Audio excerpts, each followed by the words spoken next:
Hello everyone, this is भावना। आप सभी का स्वागत है कॉलेज विद भावना में। तो कैसे हैं सभी?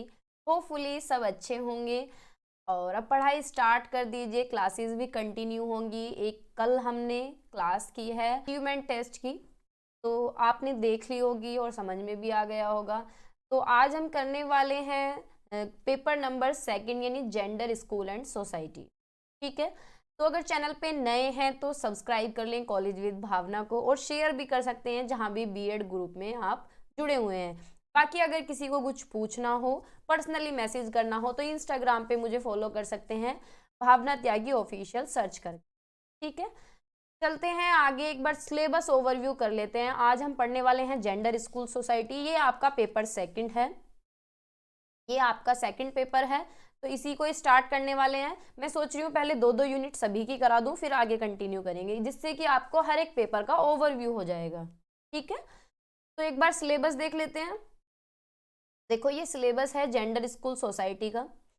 ठीक है, फर्स्ट यूनिट है जेंडर इश्यूज एंड की कंसेप्ट। फर्स्ट जो यूनिट है जेंडर इश्यूज की कंसेप्ट, इसमें आज हम टॉपिक करने वाले हैं जेंडर के बारे में पढ़ेंगे, सेक्स के बारे में पढ़ेंगे और पेट्रियार्की के बारे में पढ़ेंगे, और इनका क्रॉस कल्चरल पर्सपेक्टिव देखेंगे जेंडर और सेक्स का, क्योंकि क्वेश्चन में पूछा जाता है हर बार। ठीक है, बाकी सेक्सुअलिटी, मस्कुलरिटी, फेमिनिज्म, इसे हम नेक्स्ट वीडियो में कवर करेंगे। तो स्टार्ट करते हैं।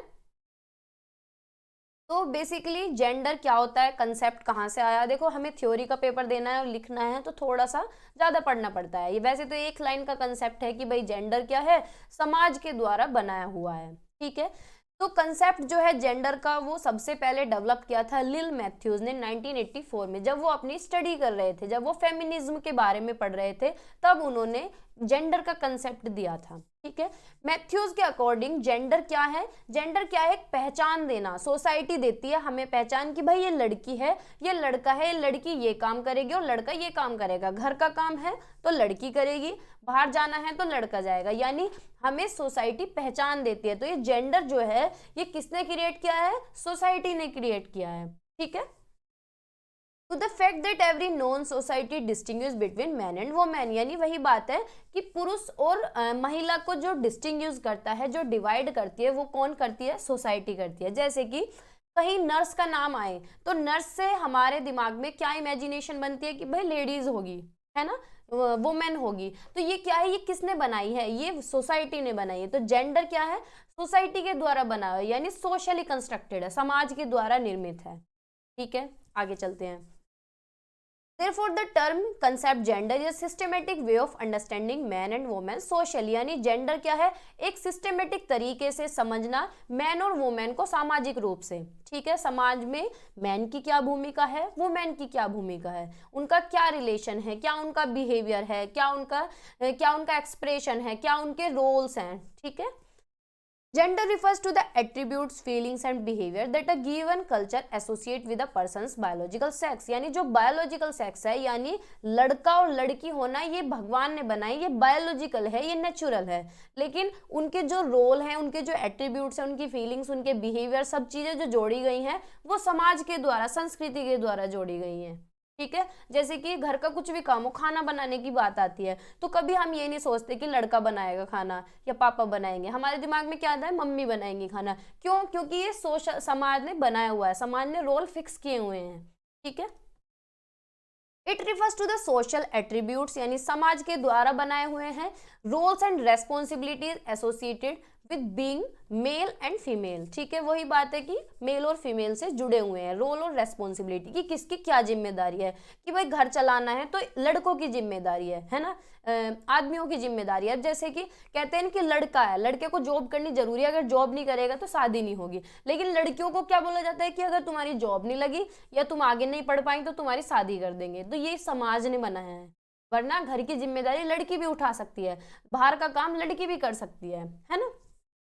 तो ये क्या है, सोशल एट्रीब्यूट है। रोल और रेस्पॉन्सिबिलिटी किससे जोड़ी गई है, मेल और फीमेल से जोड़ी गई है, समाज के द्वारा।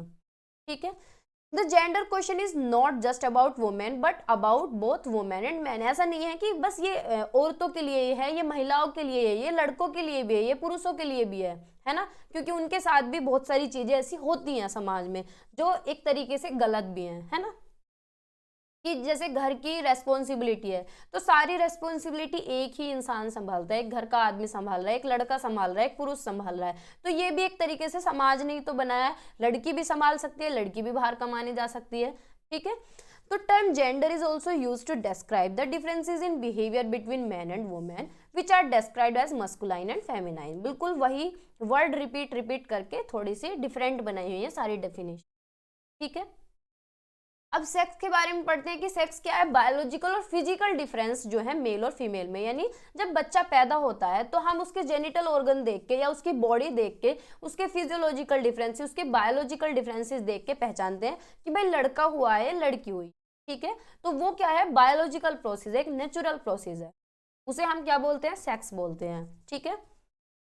यानी physical differentiation between the biological male and biological female. अब लड़का हो या लड़की हो, जैसे जैसे बड़े होते हैं तो हम उनकी फिजिकल अपीयरेंस से हम क्या समझ जाते हैं कि ये लड़की है और ये लड़का है, ठीक है, क्योंकि उनके बॉडी पार्ट्स सबके अलग हैं, है ना। Thus, when an infant is born, the infant comes to the labeled boy or girl depending on their sex। यानी जब बच्चा पैदा होता है तो हम उसे लेबल कर देते हैं उसके बॉडी ऑर्गन के बेस पे कि ये लड़का है और ये लड़की है, ठीक है। उनकी जेनिटल डिफरेंसेस के बेस पे बता देते हैं कि भाई ये लड़की है और लड़का है, ठीक है। और जब जैसे जैसे बड़े होते हैं तो उनकी फिजिकल अपीयरेंस से पता चल जाता है कि ये लड़की है और ये लड़का है, ठीक है। Sex refers to the biological differences between male and female based on physiological factor. कुछ फिजियोलॉजिकल फैक्टर हैं जैसे कि सेक्स क्रोमोसोम है, रिप्रोडक्टिव ऑर्गन्स है, हार्मोन्स हैं और सेकेंडरी कैरेक्टरिस्टिक है। इनके बेस पे हम सेक्स को पहचान सकते हैं, ठीक है। जेंडर वर्सेस सेक्स, ये डिफरेंस भी पूछा जाता है, ये लॉन्ग में भी आता है, शॉर्ट में भी आता है और एक दो नंबर में भी आ जाता है कि एक दो डिफरेंस बता दो। तो सेक्स क्या है, बायोलॉजिकल डिफरेंस है, ठीक है, यानी जैविक अंतर से पहचान करना पुरुष की और महिला की, कि भाई women can give birth and man provide sperm, यानी मैन क्या है, स्पर्म प्रोवाइड करता है और वुमेन क्या है, बच्चा पैदा करती है, ठीक है। जेंडर क्या है, gender social relation between man and women, यानी समाज के द्वारा निर्मित है, सोशल कंस्ट्रक्टेड है, ठीक है, कि समाज ने बनाया हुआ है कि क्या किसका रोल है, क्या किसका बिहेवियर है। तो ये क्या है, सोशल एट्रीब्यूट्स हैं, समाज के द्वारा निर्मित भूमिकाएं, ठीक है।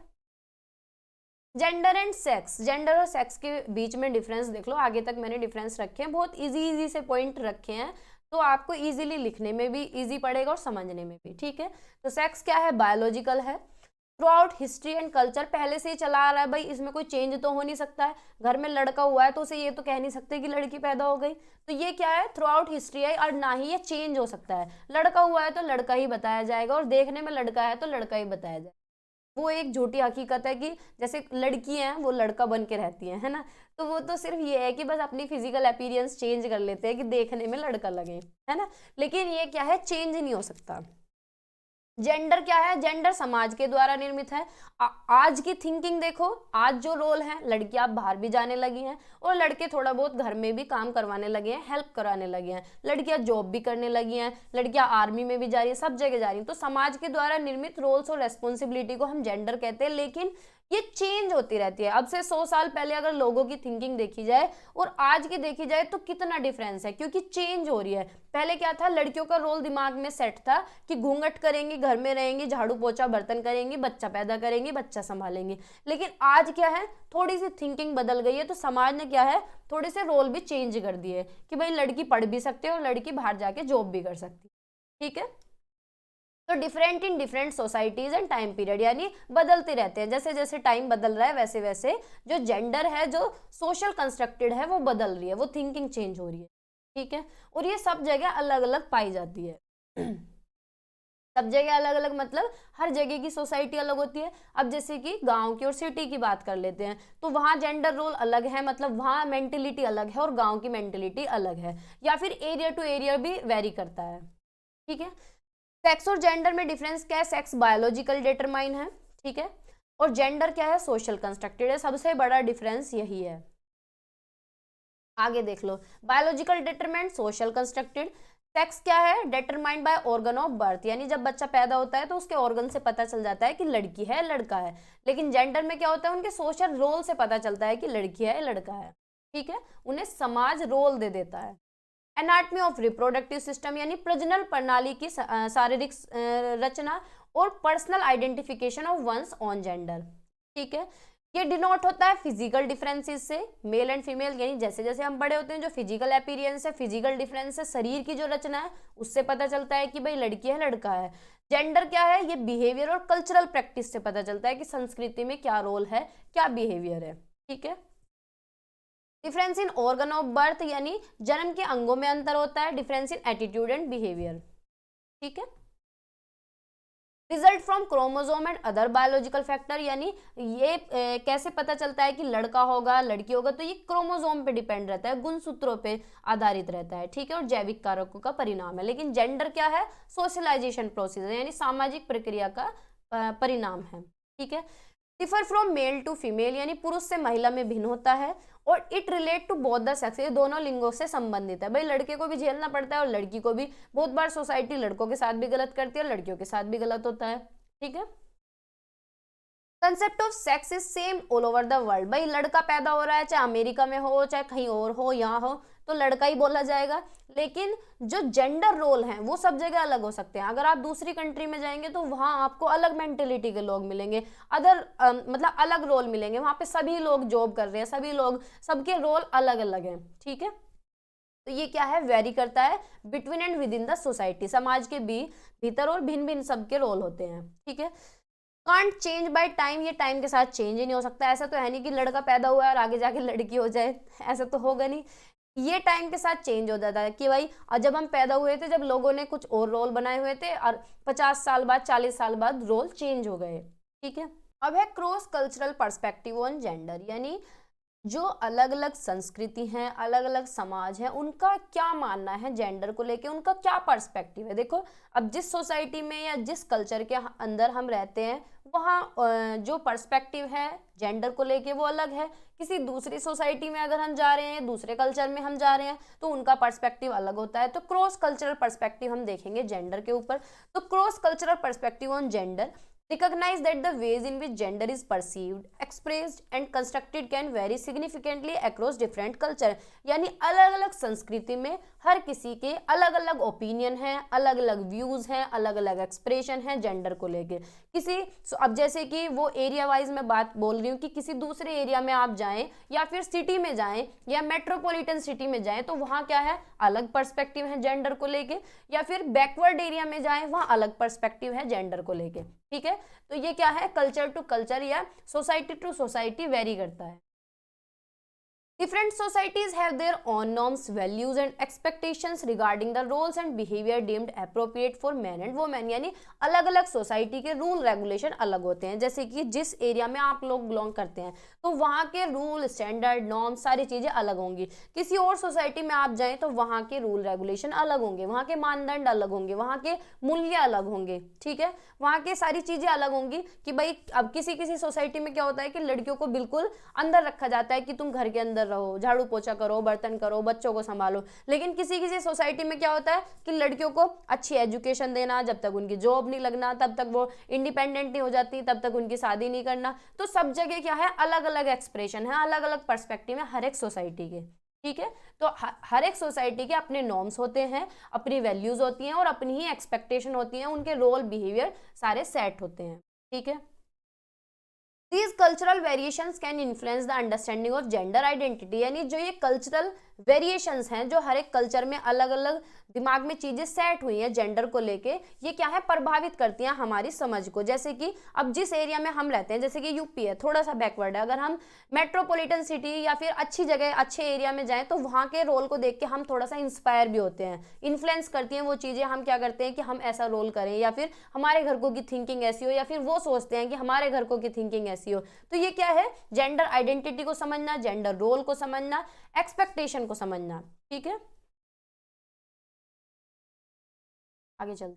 Cross cultural perspective on gender highlight the diversity of gender norms and expressions globally, यानी जो क्रॉस कल्चरल पर्सपेक्टिव है जेंडर को लेके वो क्या हाईलाइट करता है। देखो विविधता हर जगह पाई जाती है। विविधता यानी चाहे लैंग्वेज को लेके, चाहे थिंकिंग को लेके, चाहे बिहेवियर को लेके, चाहे रोल को लेके। विविधता यानी सब जगह, अगर एरिया टू एरिया आप जाएंगे, किसी दूसरे एरिया में एरिया टू एरिया जाते हैं तो हर जगह विविधता पाई जाती है। चाहे दिमाग थिंकिंग हो, चाहे नॉर्म्स हो, चाहे स्टैंडर्ड हो, कुछ भी हो, हर जगह विविधता क्या है, पाई जाती है।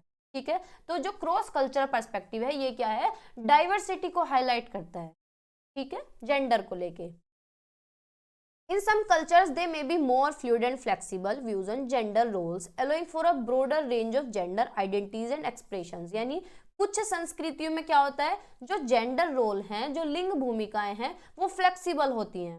फ्लेक्सिबल यानी इतना ज़्यादा ना तो प्रेशर होता है लड़की पे और लड़के पे, लड़कियों को इतना ज़्यादा कि रेस्ट्रिक्शंस नहीं होते, इतने ज़्यादा बाउंडेशन नहीं होते हैं, वहाँ पे फ्लेक्सिबल व्यूज़ होते हैं।